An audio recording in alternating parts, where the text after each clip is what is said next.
Amanya gange nze Semana Joseph Collins era nga nze akulira ebyokwerinda ku kakiiko akateeka empaka z'amaato ge bayita Buganda Royal Regatta, era nga tulina empaka zino mu bitundu bisatu. Tugenda kubeera e Bunjako ngenda kuzomeza 3, tuddemu tubeere e Nakibogo mu mwezi ogwokuna, omwezi ogw'omukaaga, then tubeere ne Busaabala mu mwezi ogw'omunaana. Era nga akulira ebyokwerinda tugenda okulaba nti empaka zino zitambula bulungi nnyo, era nga tukolera wamu n'ab'ebyokwerinda nga aba Uganda Police, Counter Terrorism, ab'ebyokwerinda bwa Buganda Kingdom n'ab'ebyokwerinda abali General.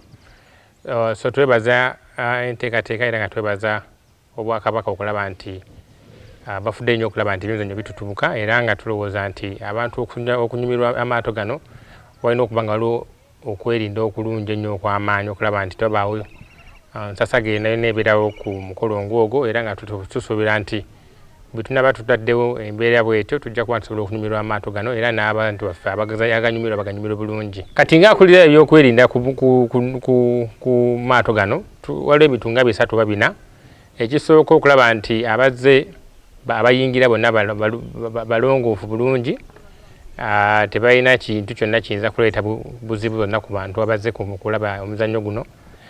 Era nga tujja teekawo okucekinga okw'enjawulo, bajja kubeerawo obuuma bwe bayita okucekinga okulaba nti abantu tebajja na bintu byonna babissi ebiyinza okutuusako abantu obulame. Era tujja kuba ne paakingi za mirundi nga 3 ez'abantu abavuze emmotoka ezaabwe, era nga tubasuubiza nti emmotoka ezo tujja zikuuma bulungi, zijja kuba zikuumibwa butiribiri okulaba nti tewali kyonooneka oba kibbibwa ku mmotoka ezo.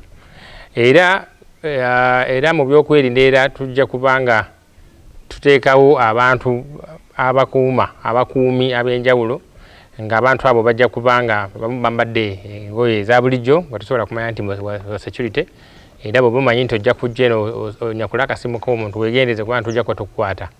Naye nga tusuubira nti tujja kuteekawo embeera ennungi okulaba nti abantu banyumirwa amaato gano era nga beesimisa Obwakabaka.